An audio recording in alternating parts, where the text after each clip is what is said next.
La pâtisserie est un perdant sans valeur et faible qui travaillait comme un aspirant Willy Wonka et créait des statues de sucre pour la gloire dans l'espoir de devenir un jour une royauté culinaire. Cela a changé lorsque les seigneurs d'Isekai en ont décidé autrement. Et lors d'une de ses sessions en direct de Hell's Kitchen, il a trouvé sa fin après que Statue-kun soit tombé sur lui.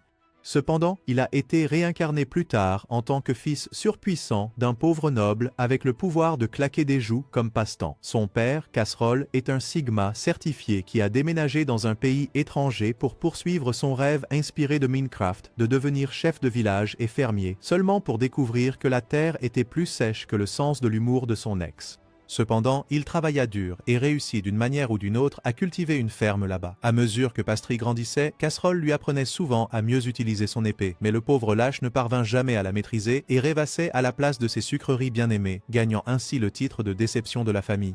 Lors d'une de ces séances, l'acolyte Cendrillon de Casserole, Feuille, arrive avec la nouvelle que grâce au conseil de jardinage de Pastry, leur récolte de haricots a bien poussé, ce qui fait imaginer à Pastry combien de collations il peut préparer avec cela, tandis que son père réalise qu'un gamin 2 fois plus jeune que lui est un meilleur fermier que lui.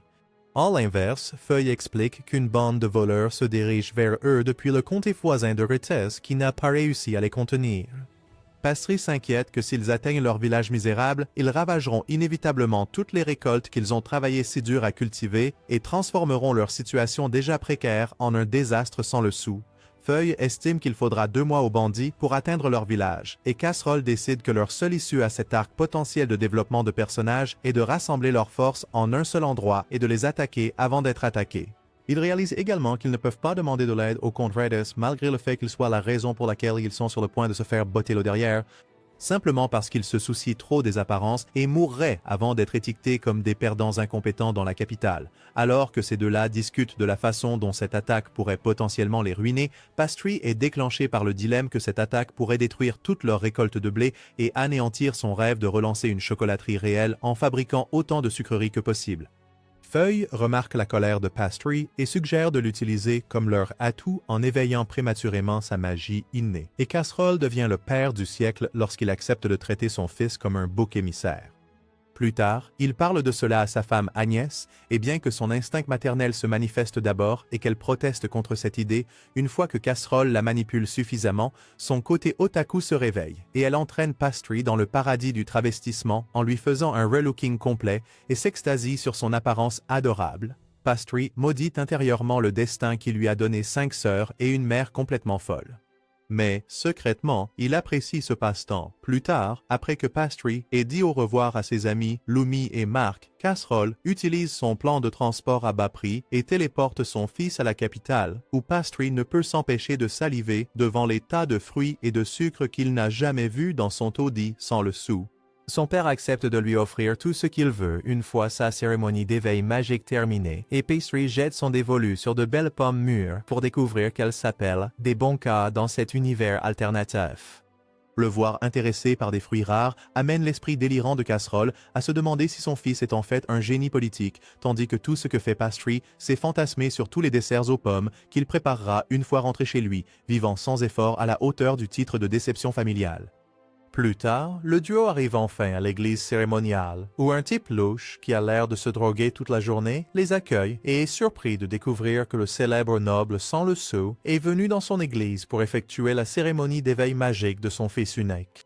Il accepte de le faire et attache Pastry dans une camisole de force bien méritée avant de le droguer avec une boisson suspecte et de le laisser dans une pièce sombre et vide. Les jours passent et Casserole commence à s'inquiéter pour sa sécurité, tandis que le pape louche ne fait qu'ajouter à sa misère en mentionnant combien finissent dans des asiles psychiatriques après avoir vécu les horreurs d'être seul dans une pièce sombre pendant des jours. Cependant, la stupidité de Pastry le gère très bien car il a enfin le temps de fantasmer sur les types de sucreries qu'il fera avec les pommes du marché et comment il finira par transformer ce pays fantastique en un pays de dessert à la fin de son arc de montée en puissance. Avec cela, il s'endort, et quand il se réveille, c'est le visage laid de Casserole qui l'accueille au lieu d'une belle fille avec un cheesecake cuit. Bien que déçu par cela, Pastry est heureux d'apprendre que ses réserves de magie étaient si immenses qu'il leur a fallu 2 jours pour se manifester, et il subit plus tard une autre cérémonie pour enfin découvrir quel type de magie il possède. En réalisant qu'il peut effectuer la rare et puissante magie de réplication, Pastry découvre enfin les merveilles de l'armure scénaristique de première main, tandis que Casserole croit que son insignifiant et le village brisé peut enfin être sauvé. Alors qu'il fait plus tard ses adieux au pape, Casserole essaie de lui fermer sa grande bouche avec un sac plein de pièces d'argent, une somme que le salaud avide juge plus tard insuffisante et jure de chanter les prouesses légendaires de Pastry comme une cruche. Peu de temps après, Casserole achète à Pastry un sac plein de pommes et tous deux partagent les meilleurs ensemble, se promettant de ne pas en parler à Agnès à leur retour à la maison. Idée Varn, de ces quelques jours plus tard, alors que les imitateurs de Homelander ravagent une ville voisine et se plaignent du manque de fils de viande pour les nourrir tous, le chef suggère qu'il se dirige vers le village de Casserole en supposant qu'il doit être riche en termes des deux. Pendant ce temps, Feuille annonce cette nouvelle à Casserole et ils ont presque fait dans leur froc en calculant que les bandits pourraient arriver plus tôt qu'ils ne l'avaient prévu. Pour contrer cela, Casserole demande à son facteur personnel d'annoncer cette nouvelle à ses concitoyens, juste pour qu'ils puissent se dépêcher avec leurs contre-mesures. Selon leur plan, ils remplissent d'argile l'approvisionnement en eau de 2 de leurs 3 villages et stockent les récoltes dans leur refuge, espérant affamer les bandits à leur arrivée et les forcer à concentrer toute leur main-d'œuvre sur le village où Casserole sera prêt à attaquer avec son armée de minables et de perdants. Même Pastry, après avoir utilisé la moitié de son neurone, sait très bien que les soi-disant soldats de plomb de son père ne tiendront jamais face à la menace imminente et il réalise qu'ils doivent trouver un meilleur plan. À ce moment-là, ses acolytes maigres apparaissent et font de leur mieux pour embarrasser Pastry en léchant ses bottes pour garantir leur future promotion, seulement pour que le gars obsédé par le sucre les utilise à bon escient. Il leur dit de ramasser autant de pierres que possible car c'est tout ce qu'ils peuvent gérer avec leur cerveau pourri. Et les stupides Damia s'y mettent immédiatement. En ramassant ses ordures, Marc délirant affirme qu'il est bien meilleur que Pastry en termes de force musculaire, juste pour impressionner Lumi, sa nana autoproclamée. Cependant, elle le remet à sa place en admirant Pastry à la place et en lui disant qu'il n'est qu'un personnage secondaire sans valeur. À ce moment-là, leur dispute de couple est interrompue par des bruits de sabots qui approchent, et bien que Lumi prétende qu'il doit prendre des pilules parce qu'il hallucine, Marc l'attrape et court vers le MC cherchant son armure scénaristique pour sauver ses noix.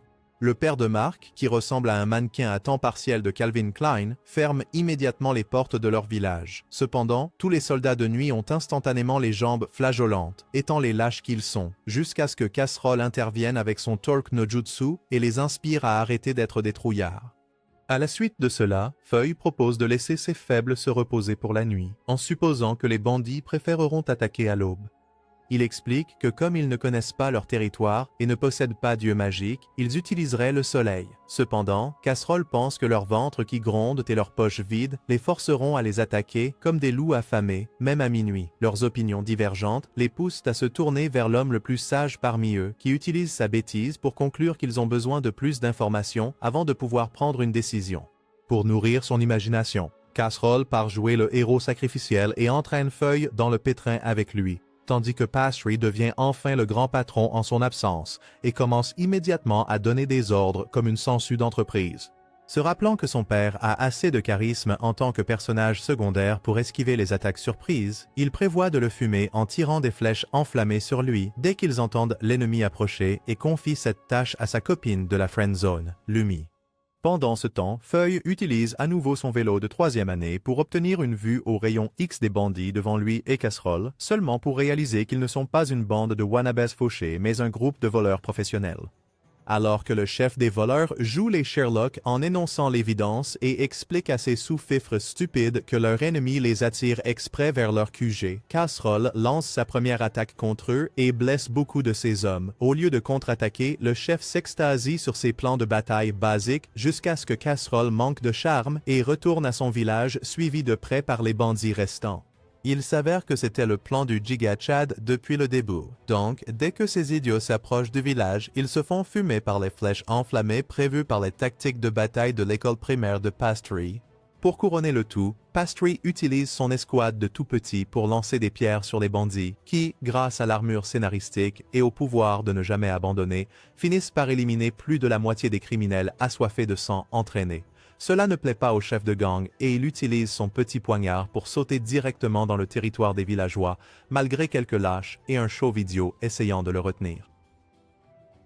Il leur montre ensuite qui est le vrai patron en condamnant beaucoup des gentils en enfer et finit par s'abaisser suffisamment pour s'en prendre à la véritable source du problème, les enfants agaçants du village. Décidant qu'il y a assez de pleurnicheries dans le monde sans eux, le chef est sur le point de les éventrer, mais Pastry utilise le pouvoir du make pour s'interposer.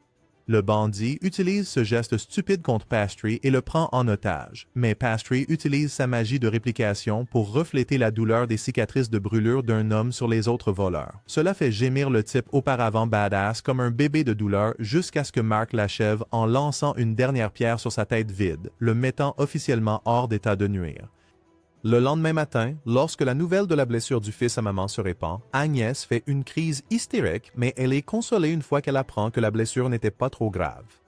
Pendant ce temps, Pastry, bien vivant, continue son voyage pour devenir le roi du charme du village et distribue des rations parmi ses villageois très pauvres. Pendant ce temps, Casserole captive les voleurs dans une grange puisque son cul fauché ne peut pas encore se permettre une cellule de prison et prévoit de les envoyer au comté de Rétès pour que ces fainéants puissent sauver la face et lui donner un peu d'argent en compensation.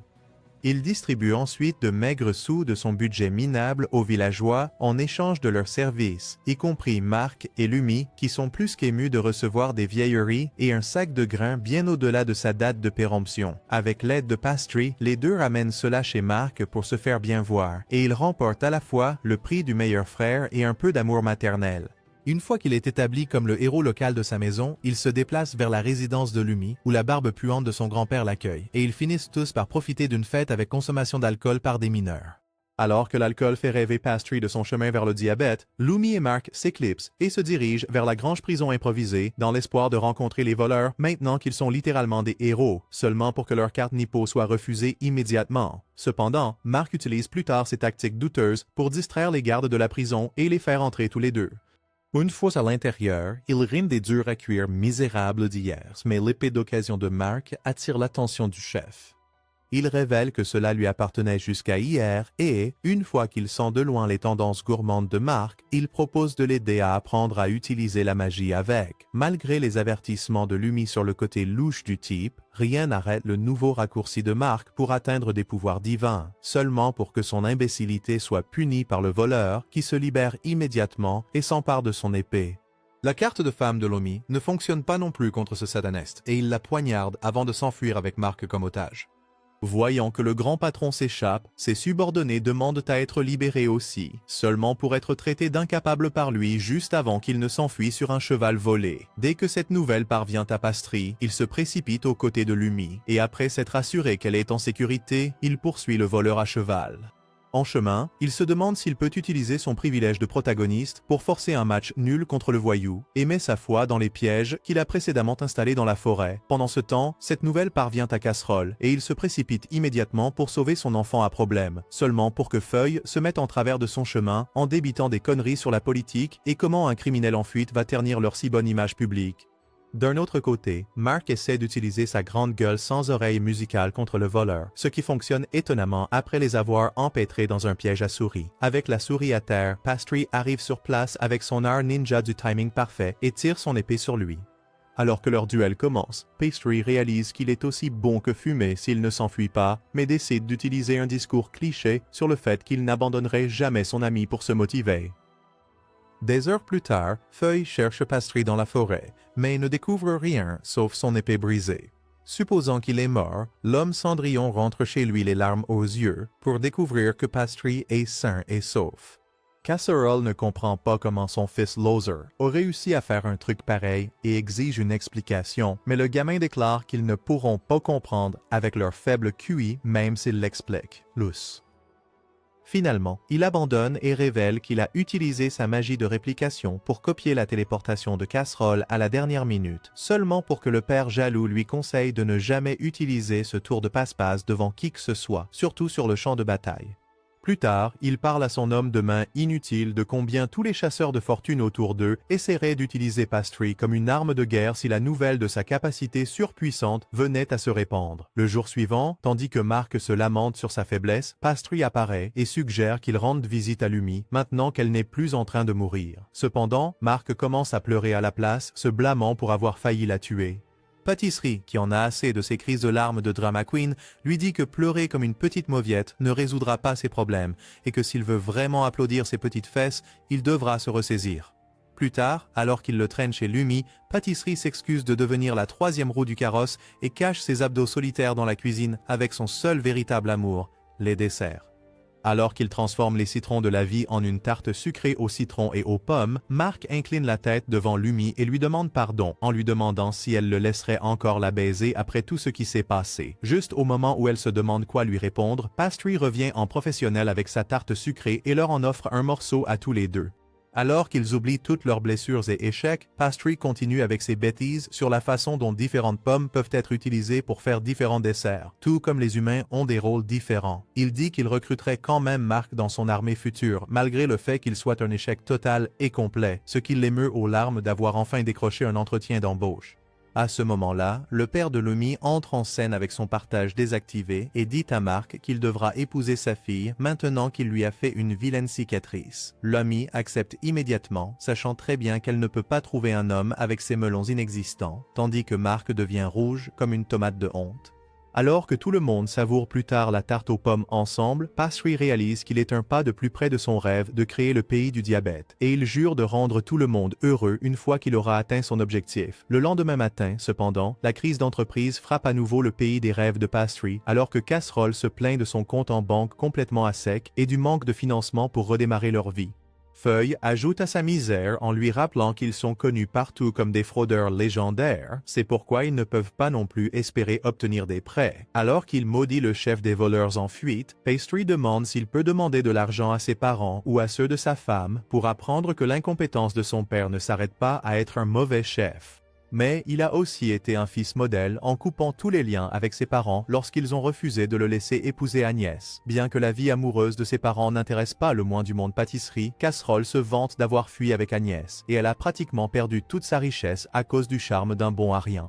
Plus tard, alors qu'il partage ce thé avec ses deux amis, ils ne lui prêtent aucune attention et flirtent entre eux, lui faisant réaliser qu'il a été relégué au rang de troisième roue. Quoi qu'il en soit, comme il a besoin de leurs deux neurones, il reste et demande des idées pour devenir milliardaire du jour au lendemain. Lumi lui conseille de lancer un commerce de tartes aux pommes, et bien que Pastry soit séduit par l'idée, il doit encore sortir son cul fauché du caniveau avant de pouvoir se permettre des pommes. Mark suggère qu'il enseigne la magie, mais Pastry sait qu'il vaut mieux ne pas devenir un enseignant sous-payé pour une bande d'imbéciles. Lumi envenime la situation en traitant Mark d'idiot qui se brûlerait avant d'apprendre à utiliser la magie du feu, ce qui rend Pastry malade de leur dispute de couple. Ensuite, il suggère qu'il utilise sa magie de réplication pour devenir tatoueur, une idée qui l'intrigue vraiment. Excité de devenir le prochain grand groupe emo, Mark et Lumi dessinent des croquis pour leur futur tatouage. Mais Lumi se moque du manque de talent artistique de Mark et du dragon laid qu'il dessine. Énervé, il lui dit d'attendre qu'il lui montre son dragon, mais Pastry intervient et utilise un sort pour copier les croquis sur leurs mains. Tous deux tombent instantanément amoureux de l'apparence des tatouages, et Lumi se demande s'il serait capable de copier et coller autre chose que des croquis s'il essayait. Avec cela, une idée éclaire enfin le cerveau stupide de Pastry, et il appelle Lumi un grand génie, la séduisant instantanément.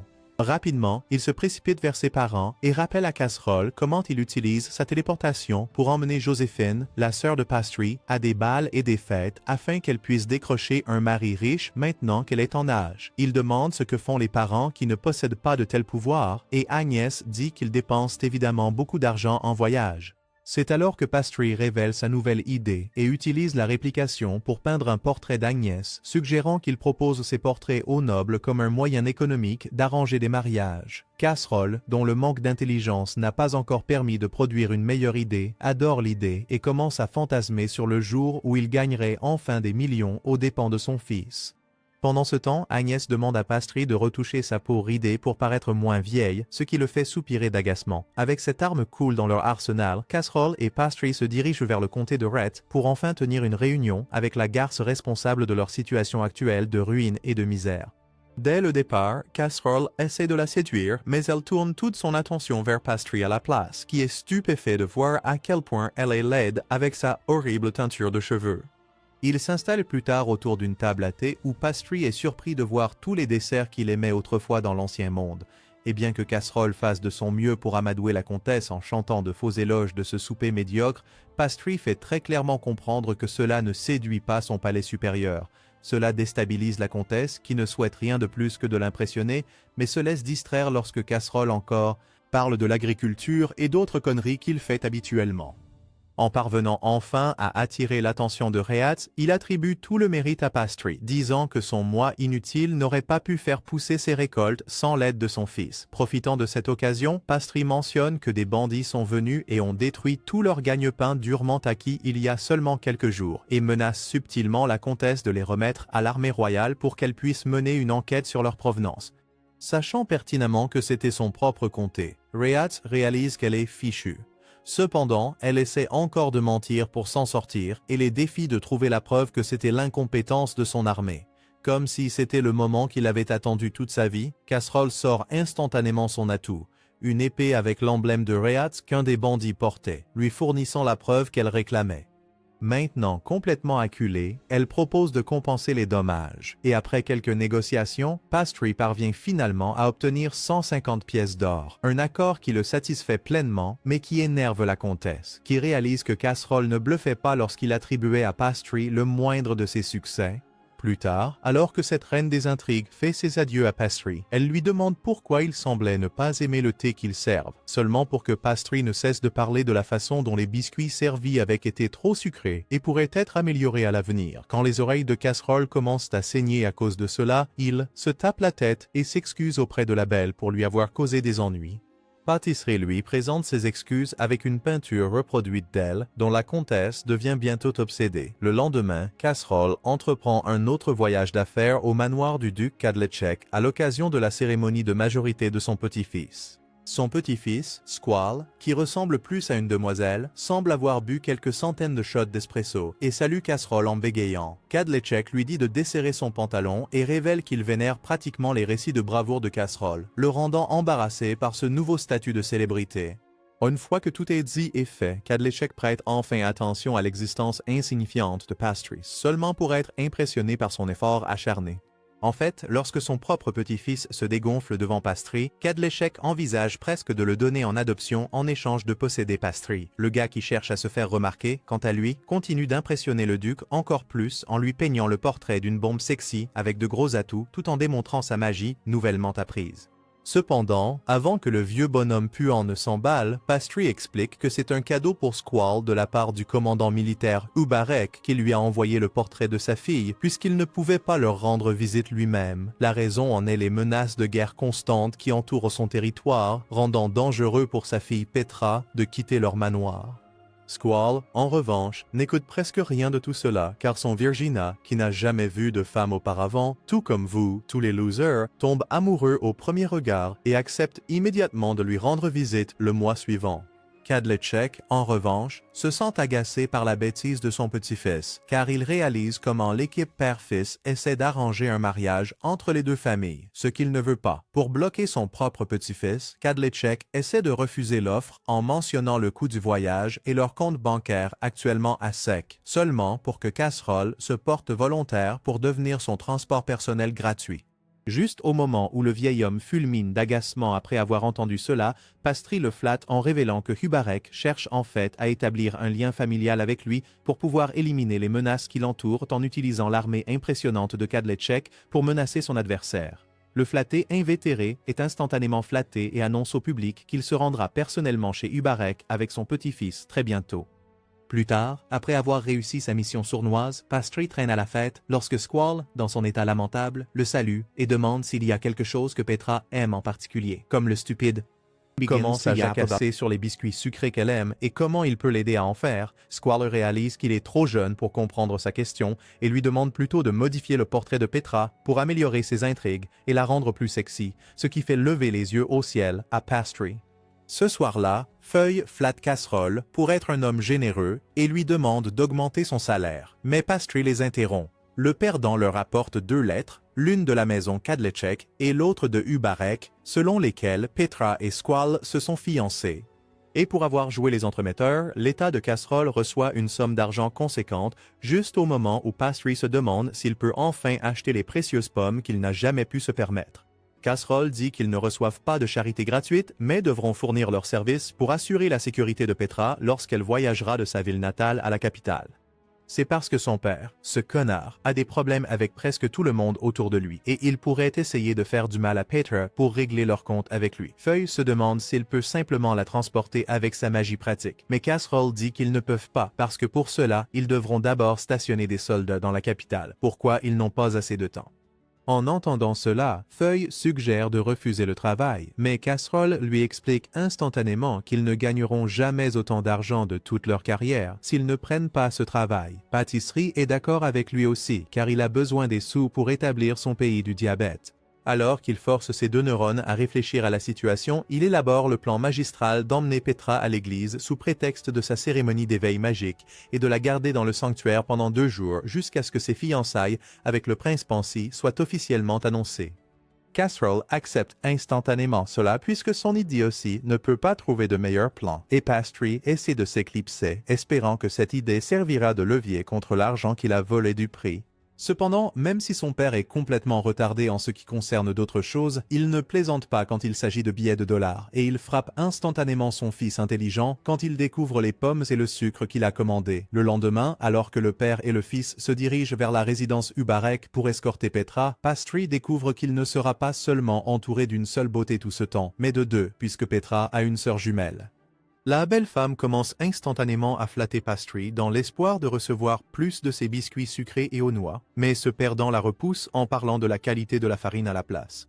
Une fois à l'intérieur de la calèche, Pastry tente sa chance avec Licorice, la sœur jumelle rebelle, mais elle ne lui prête pas attention non plus. Petra lui fait la leçon pour être plus directe si elle veut obtenir ce qu'elle désire, surtout avec ses intrigues inexistantes. Mais la morose ne fait que se lamenter sur le fait que Pastry ne lui a prêté attention que lorsque Petra a ignoré ses bavardages. Bientôt, Casserole et Ubarek montent aussi dans la calèche et se dirigent vers l'église, suivis par une bande de prétendus Jason Bourne prêts à réaliser le retournement de situation du siècle. Cependant, dès que Casserole descend de la calèche, il sent leur odeur nauséabonde de loin et leur donne une bonne raclée. Un voyou échappe à son regard perçant et s'arrête devant les demoiselles en détresse, mais Pastry lui montre qui est le chef et le bat à plat de couture. Une fois que tous les connards sont bien corrigés, le groupe entre dans l'église où l'attitude de Licorice se fait abandonner par Petra, qui est impatiente de coucher avec Squall. Cependant, Pastry profite de l'occasion pour la séduire avec son charme zéro, et la fille idiote tombe follement amoureuse de lui. Voyant qu'il ne prête pas attention à sa sœur, contrairement à tout le monde, cette fille jalouse regrette de l'avoir ignoré auparavant et décide de mieux le traiter à partir de maintenant. Plus tard, le groupe se dirige vers un endroit louche et sombre pour pratiquer une sorcellerie qui les téléporte instantanément de cette église locale à celle de la capitale. Pendant ce temps, un prétentieux qui ressemble à Michael Jackson sous crack « Tu es une victime !» appelle des fous avides d'argent et leur dit d'enlever une femme pour 10 pièces d'or. Ce type sans emploi est le chef de la maison déchue Armir et dit à son subordonné de capturer Petra avant que ses fiançailles avec la famille Kadlecek ne soient annoncées. Ce Mario joufflu dit à la brindille d'arrêter de le commander et part en mission, seulement pour que ses sbires se demandent pourquoi l'ex-duc s'efforce autant de retrouver son statut noble. Mario explique que cet idiot amer veut soit embarrasser la maison Kadlecek en kidnappant leur héritière, soit épouser la mariée kidnappée pour retrouver son statut de noblesse perdu après que la demoiselle tombe sous le syndrome de Stockholm. De toute façon, tout ce qui l'intéresse, c'est l'argent. Alors, il s'en va. De retour à l'église, Petra a l'impression de mourir par manque d'attention et se plaint de ne pas pouvoir attendre de rencontrer enfin Squall, après avoir admiré son portrait pendant des jours. Pastry, fier de ses talents de marieur, compare cela à la confection de desserts jusqu'à ce que son père le sorte de sa rêverie et lui rappelle qu'il est au travail. Après le retour de Feuille, Casserole explique à Pastry que pendant que Petra sera dans le sanctuaire, il devra emmener Licorice dans la chambre d'amis et l'aider à se détendre, faisant Feuille le taquiner sur le fait qu'il est temps pour lui de perdre sa virginité, tandis que Casserole le réprimande pour avoir rempli la tête de son fils innocent avec des idées salaces. Le fils innocent séduit la fille riche et l'emmène dans la chambre d'amis, mais tous ses plans tombent à l'eau lorsque sa servante constipée devient la troisième roue. Pendant ce temps, le crackhead Michael Jackson boit du vin en imaginant la fin des Kadleceks et Petra se rend au château royal avec son père une fois sa cérémonie terminée. D'un autre côté, tandis que Pastry essaie de trouver des excuses pour se débarrasser de la vilaine qui l'empêche d'atteindre Licorice, un trou magique apparaît juste sous leurs pieds et Pastry et Licorice y tombent. Même l'entrée héroïque de Casserole dans la pièce ou les larmes de la femme de chambre coincée ne parviennent pas à les sauver. Feuille soupçonne que l'utilisation de la magie est derrière cela, et après lui avoir ordonné d'informer la maison Kadlecek à ce sujet, Casserole saute directement dans le trou, refusant de laisser sa poule aux œufs d'or tomber entre les mains de quelqu'un d'autre. Bientôt, Pastry se réveille dans une pièce sombre et lugubre avec Licorice attaché juste à côté de lui, se demandant dans quel jeu sadique ils sont tombés. À ce moment-là, le coupable lui souhaite bonjour et Pastry lui demande pourquoi il les a kidnappés. Évidemment, le ravisseur ne révèle rien et Pastry est laissé à lui-même, se demandant quand il est devenu si important que des professionnels l'enlèveraient. C'est alors qu'il réalise que c'est Licorice qu'il recherche. Et comme il est toujours aussi insignifiant qu'avant, un faux pas pourrait bien le faire disparaître. Pour confirmer ses soupçons, le méchant Mario le prévient aussi de ne pas agir bizarrement avant de laisser son apprenti les surveiller, tandis que Casserole finit par traverser le trou sans fin. Licorice se réveille aussi et, en voyant Pastry allongé à côté d'elle, suppose qu'elle a finalement applaudi. Cependant, l'idiot de Pastry éclate rapidement sa bulle, expliquant qu'ils ont été kidnappés et qu'elle n'a pas besoin de s'inquiéter tant qu'il est là avec son armure d'intrigue impénétrable. L'acolyte baveux de Mario dit à Pastry d'arrêter de faire le dur puisqu'il va de toute façon se faire casser, et le gars obsédé par le sucre suppose que celui-ci est probablement juste un grande gueule et que le gros Mario est le seul à pouvoir utiliser la magie. Avec cela, il joue le rôle d'un fils à maman en détresse et verse des larmes de crocodile pour faire croire à l'imbécile qu'il est un enfant noble en échange duquel ils peuvent recevoir plus de 200 pièces d'or. Ses oreilles avides se dressent rapidement et il avertit Pastry de ne pas raconter de conneries, mais il insiste que si le kidnappeur est aussi un noble, ils peuvent certainement recevoir une belle somme par une négociation. Le prétendu gangster confirme les soupçons de Pastry avec son visage tordu, et Pastry déduit que celui derrière cet enlèvement est le duc d'Armir, en jugeant par l'état délabré de son lieu et la querelle qu'il avait eue avec les Kadlecek il y a environ 10 ans.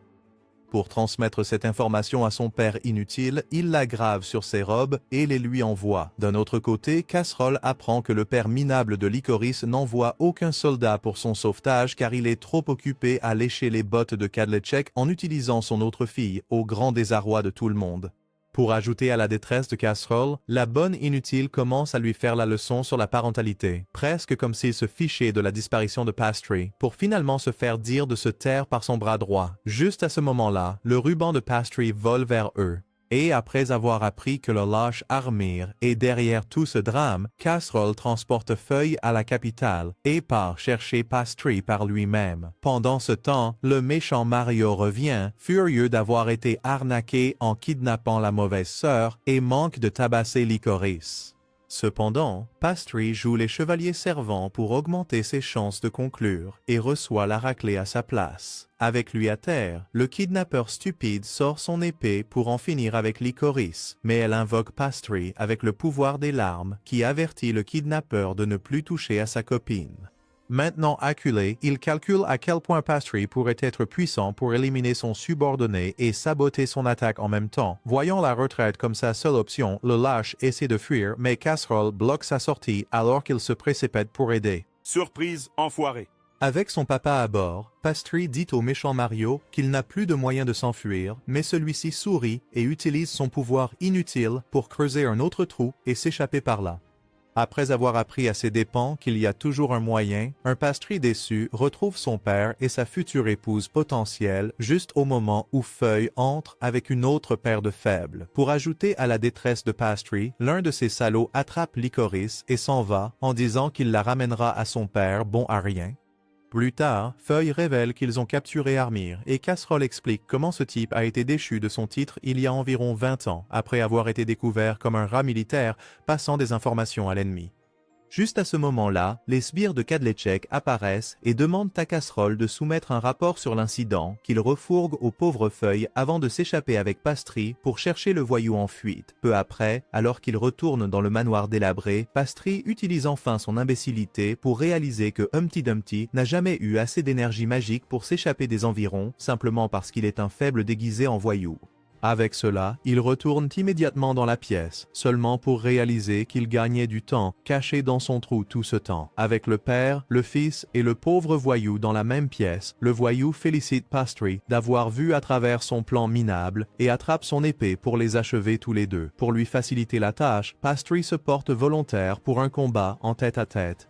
Mario le Maléfique sourit et lui assène un coup, espérant l'achever en un seul mouvement, mais son épée se casse en deux. Alors que Pastry gifle ce saint patron de l'échec monumental, Casserole le capture et remercie le ciel de ne pas avoir transmis ses gènes stupides à Pastry en apprenant que ce fanatique de Sherlock a reproduit des fissures sous l'épée de leur adversaire pour gagner leur combat. Un mois plus tard, alors que Squall et Petra deviennent des partenaires légaux, Pastry assiste à leur mariage et demande au duc Kadlecek s'il était celui qui a fourni aux ravisseurs de fausses informations sur l'apparence de la fille et a instigé l'enlèvement de Licorice juste pour pouvoir éliminer la menace qu'il ressentait de la résurrection de la maison Armyr. Bien que le duc refuse de l'accepter, il s'avère être le véritable traître dans toute cette situation, et Pastry utilise cela pour lui soutirer plus d'argent après avoir menacé de révéler cette information au duc Hubert par erreur. Le crétin déjoué accepte d'aider et reconnaît son erreur après avoir maudit l'acte rusé et conspirateur de Pastry.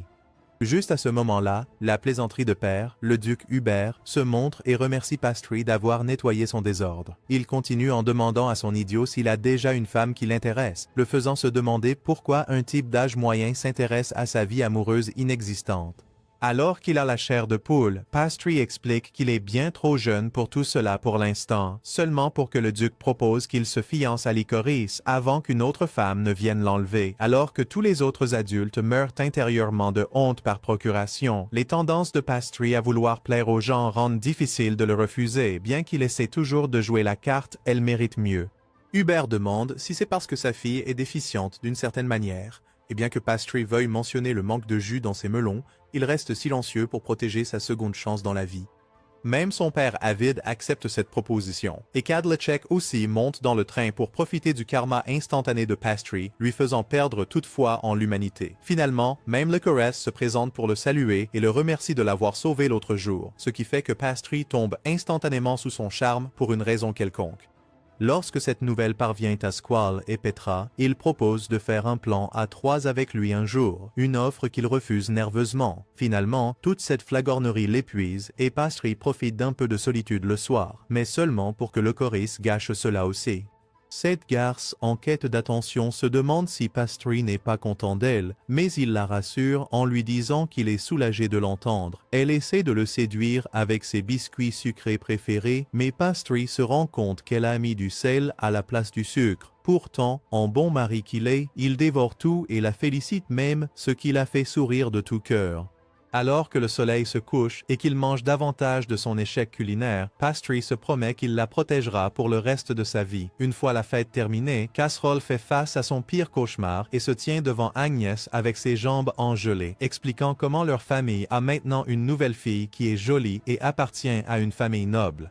Agnès comprend mal et suppose que c'est Casserole qui a flirté avec une riche fille dans son dos et fait une crise pour se rendre compte de son erreur quand il mentionne les fiançailles de Pastry. Alors qu'elle est submergée par l'embarras, Casserole décide de s'éclipser avec Pastry pour sauver sa peau, sans savoir qu'Agnès est passée en mode fanatique à l'idée d'avoir une autre fille à habiller et à taquiner.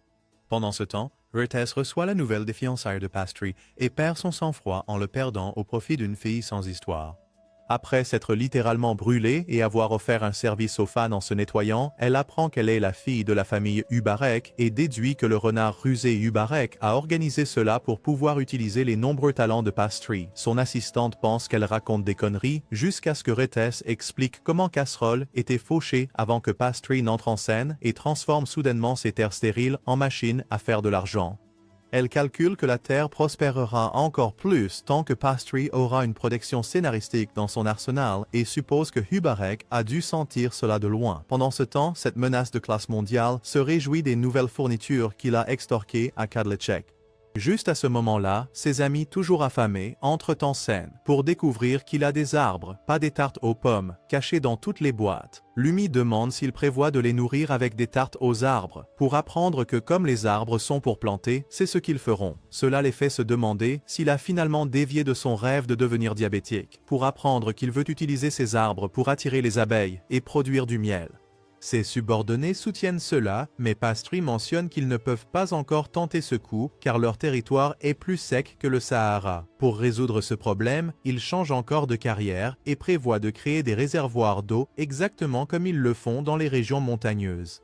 Pendant ce temps, Casserole et Feuille comptent les sous qu'ils ont économisés cette année pour se rendre compte qu'ils ont réalisé un petit profit après 20 ans d'échec de classe mondiale. Casserole loue son fils envoyé par Dieu pour cette bénédiction et humilie son ego pour remercier Feuille, du carburant pour rester avec quelqu'un d'aussi inutile que lui. En entendant cela, Fuel lui dit qu'il est trop tôt pour célébrer puisque leur nouveau village est encore en développement et que plus de 40 personnes sont en route pour l'habiter. Pour ajouter encore plus de stress à son cul caféiné, il l'informe que sa soi-disant bénédiction est en route vers le nouveau village avec ses partenaires de crime pour créer encore un autre problème pour lui.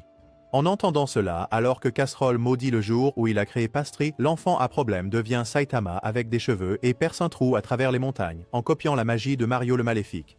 Alors que la transition de One Punch Man atteint son accro, Pastry commence à traiter les montagnes comme son sac de frappe jusqu'à ce qu'il réussisse à creuser un réservoir d'eau. Il explique ensuite comment, une fois qu'il pleuvra, ce fossé retiendra l'eau pour eux et nourrira les arbres qu'ils planteront autour des bords. Avec cela, il se laisse emporter dans ses rêveries et imagine à quelle vitesse il établira son pays du sucre, seulement pour que Mark éclate sa bulle et attire son attention sur un casserole en colère qui est prêt à lui botter les fesses avec un Chidori piraté.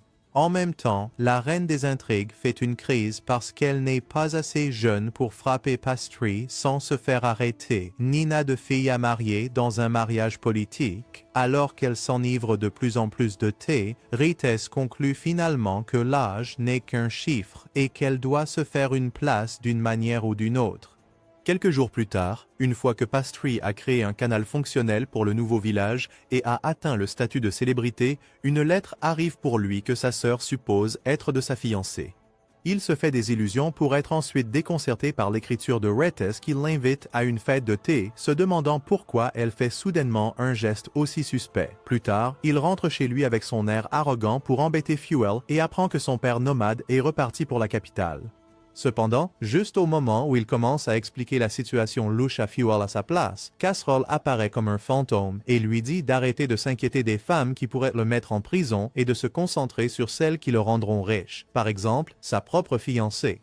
Alors que Licorice apparaît à l'improviste, Pastry apprend de Casserole qu'elle va rester avec eux pendant un certain temps, ce qui le fait se demander s'il va enfin pouvoir applaudir des pêches. En réponse, Licorice lui lance seulement un regard suspect qui fait frissonner son cul expérimenté pour une raison quelconque.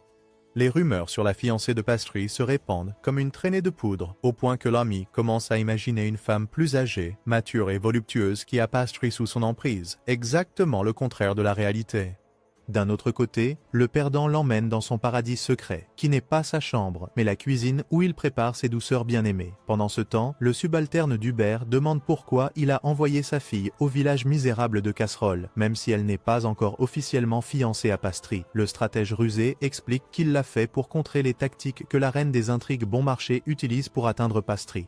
Maintenant qu'elle l'a invité à cette couverture qu'elle appelle « une fête du thé ». De plus, comme il soupçonne qu'une guerre est sur le point d'éclater avec leurs voisins, la famille Luthoroth, il a utilisé ce qui restait de son amour paternel pour l'envoyer en sécurité. De retour au village, Licorice s'extasie devant la cuisine de Pastry dans l'espoir de le séduire et le harcèle sur ce qu'il prépare, pour apprendre qu'il prépare quelque chose pour la comtesse. Finalement, après avoir posé des questions stupides sur le fait que le sucre est du sucre et que les pommes sont des pommes, Licorice le pousse à expliquer à quel point ils sont fauchés pour ne même pas pouvoir se permettre 1 kilo de pommes et comment il a dû renoncer à son argent de poche pour nourrir une femme qu'il ne va même pas applaudir. Plus tard, alors que Pastry a fini son sirop sucré, il l'étale sur une plaque, ce qui fait se demander à Licorice pourquoi il l'étale si joyeusement et pas ses jambes. Finalement, alors que le sirop durcit, Pastry montre ses compétences artistiques d'école primaire et y dessine des formes, charmant Licorice avec de maigres chats, chiens et lapins. Cela fonctionne car, comme toute demoiselle en détresse, elle est satisfaite du strict minimum et ne peut s'empêcher de désirer Pastry, qui a l'air innocent et heureux lorsqu'il est concentré.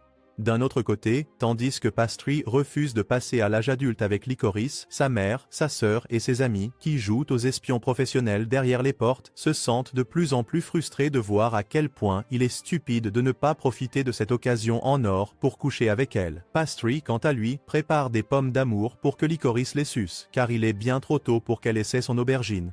Une fois qu'il a établi qu'elle n'est pas encore prête, Pastry sort pour faire venir ses amis pour une dégustation, seulement pour découvrir qu'il l'espionne depuis Dieu sait combien de temps. Joséphine et Agnès fuient instantanément les lieux, laissant Marc et Lumi faire face à la colère de Pastry. Cependant, tout ce que ce faible parvient à faire, c'est de les empêcher de goûter ses pommes.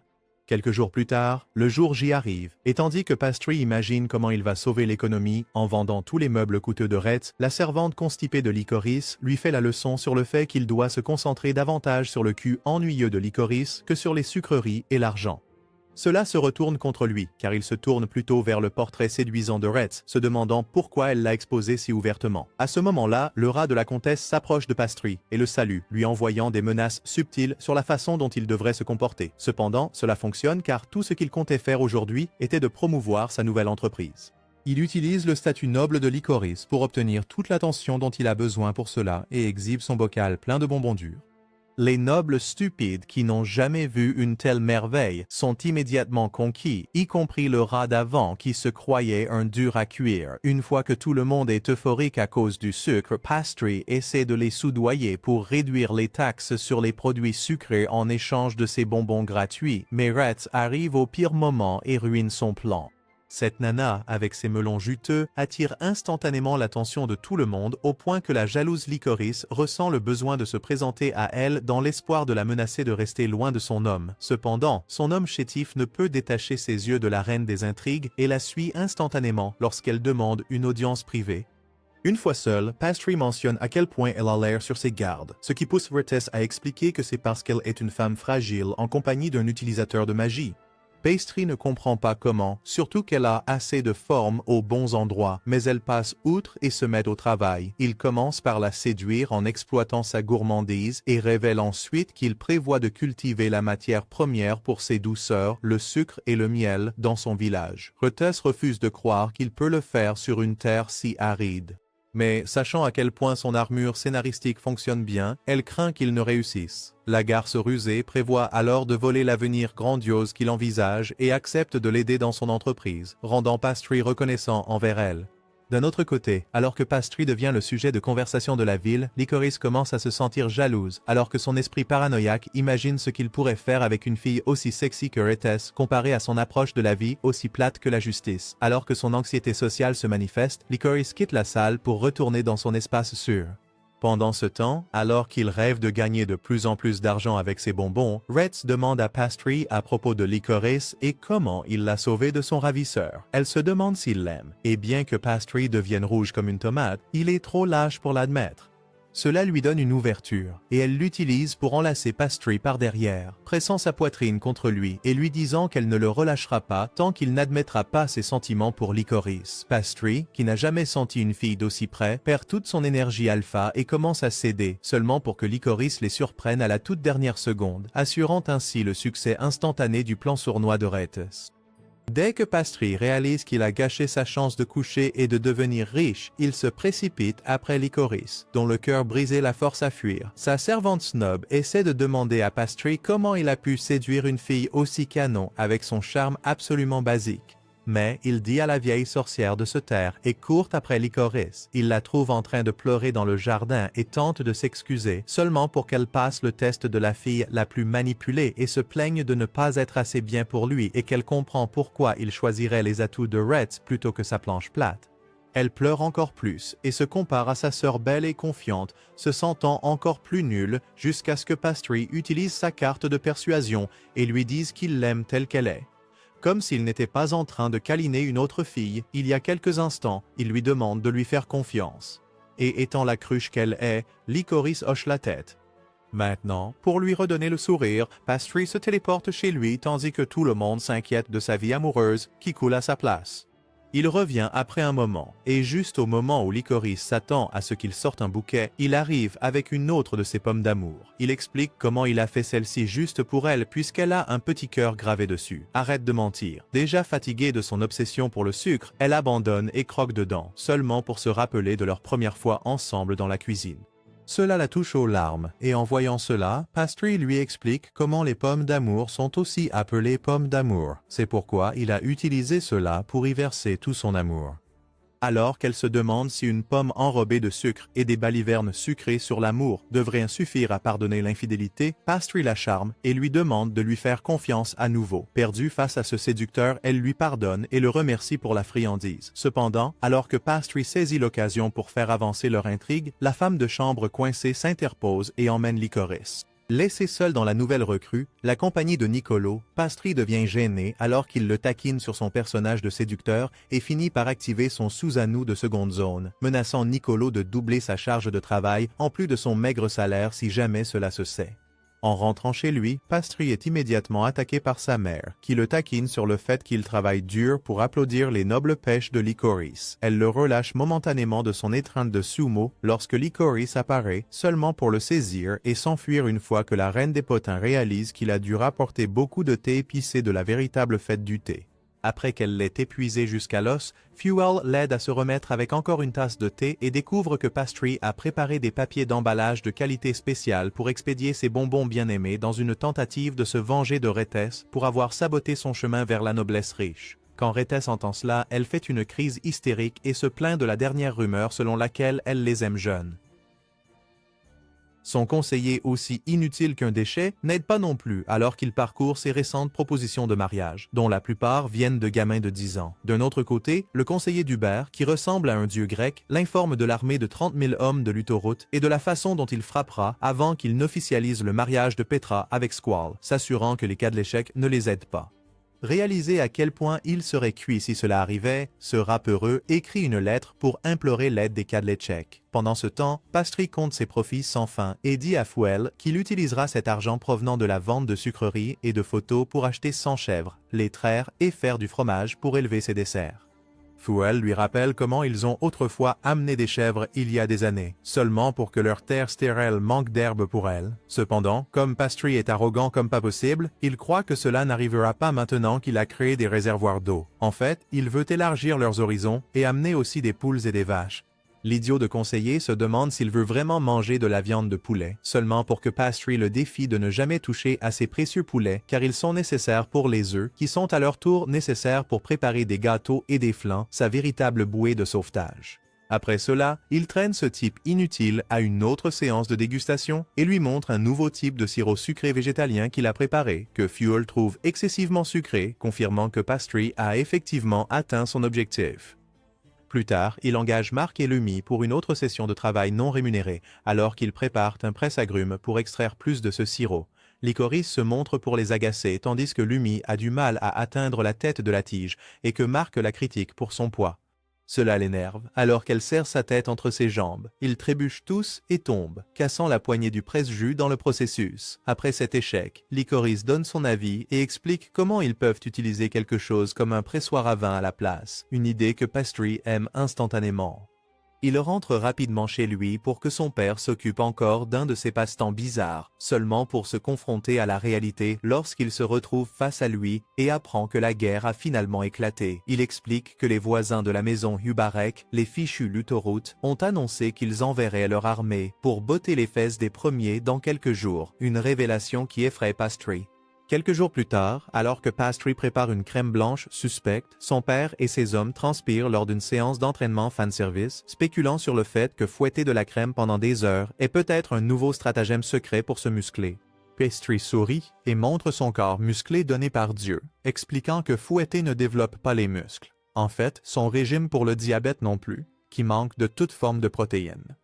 Cela énerve Casserole et il lui dit de prendre sa santé chétive au sérieux. D'autre part, l'armée de Luthoroth se rassemble dans sa tente où il calcule comment Hubarek a dû flairer leur affirmation selon laquelle une armée de 30 000 était totalement bidon et donc il n'a pas encore appelé l'armée de Kadlecek.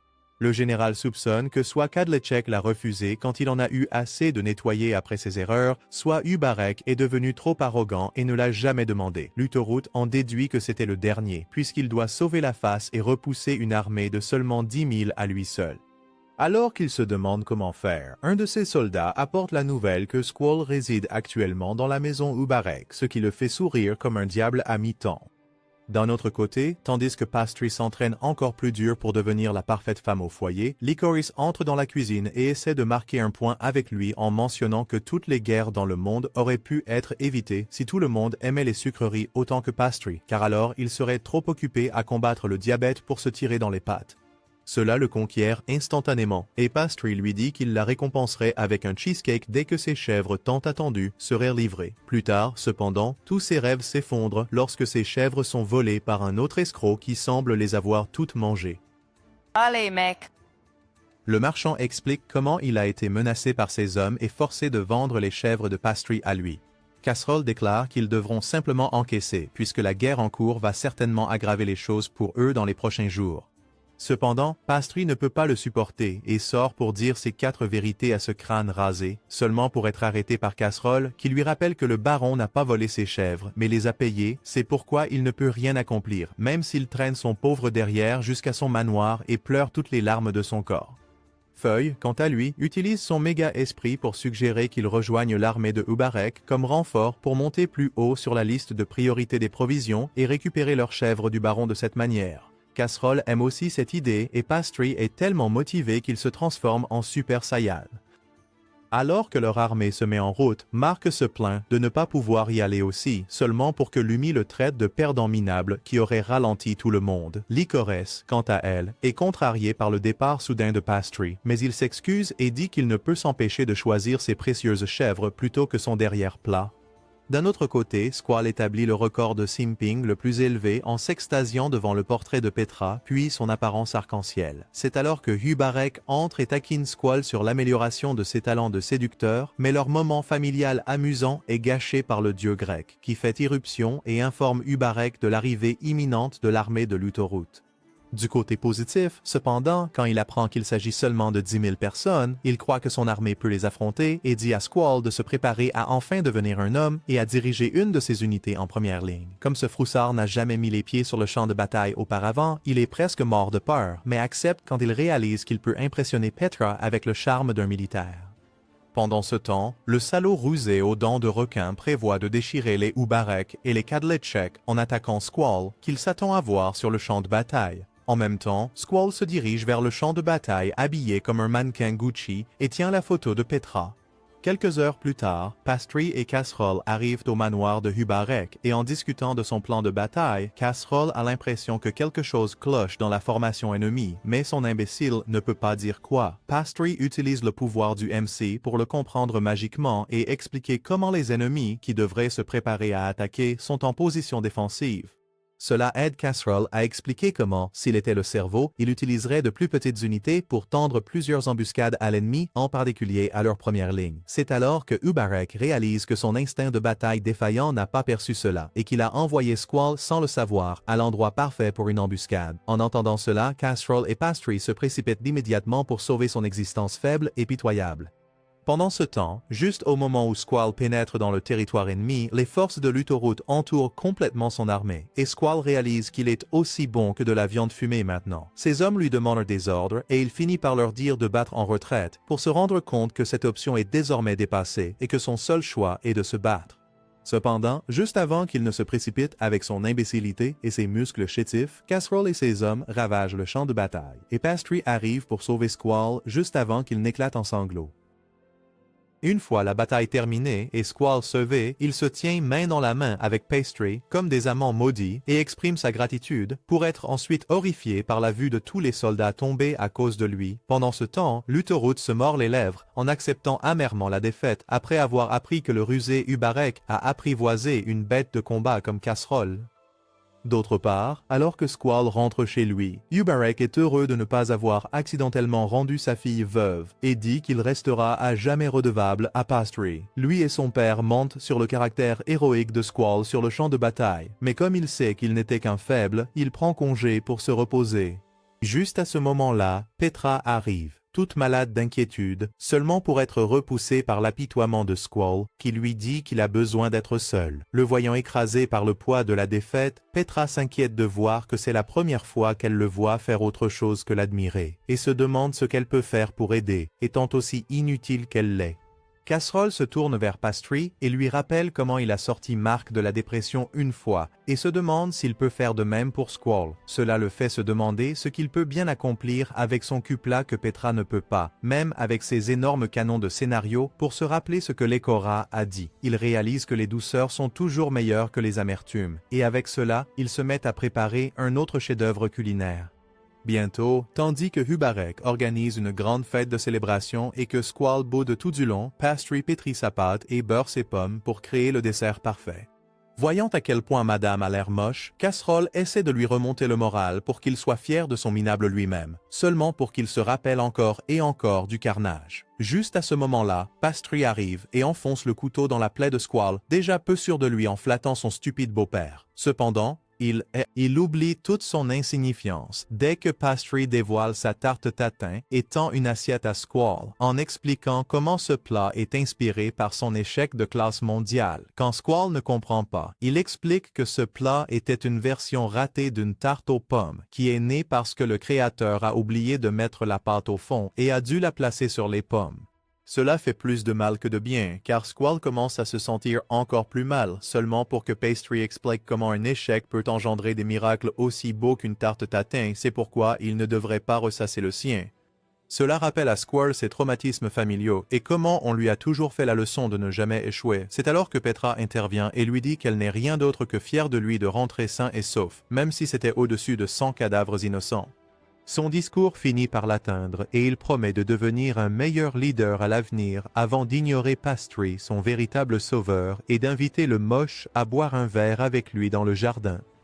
Plus tard, Pastry rentre chez lui avec tous les cadeaux qu'il a amassés de Dom Hubark et informe Feuille que son père est resté avec le duc pour racheter toutes ses chèvres volées et ruiner ce qui reste du baron escroc. Voir son expression effrayante donne des frissons à Cendrillon juste au moment où Casserole revient. Il emmène Pastry pour l'aider à téléporter tous les animaux qu'il a récupérés, seulement pour que Feuille découvre qu'il a pratiquement ramené un zoo entier dans leur pauvre petit village. Le sadique révèle en plus comment il a dupé le baron en achetant les chevaux pour lesquels il avait payé une avance, juste pour qu'ils subissent la même humiliation. Suite à cela, Pastry crée avec succès un écraseur de vin pour produire son sirop sucré et sort même avec Licorice pour un rendez-vous dans la capitale, tandis que Rétès ne peut s'empêcher de fulminer contre l'audace de Pastry tout en admirant son charme en même temps. Quelques jours plus tard, il tient enfin sa promesse à Licorice et lui prépare un cheesecake qu'elle ne peut s'empêcher d'adorer absolument. Cela nous amène à la fin des aventures sucrées de Pastry. Merci d'être resté jusqu'à la fin, vous êtes une légende absolue. Confondons les faux fans en commentant RIP Pastry ci-dessous. En attendant, cliquez sur l'écran pour regarder certaines de nos autres vidéos. À la prochaine, restez génial, restez AniGeek.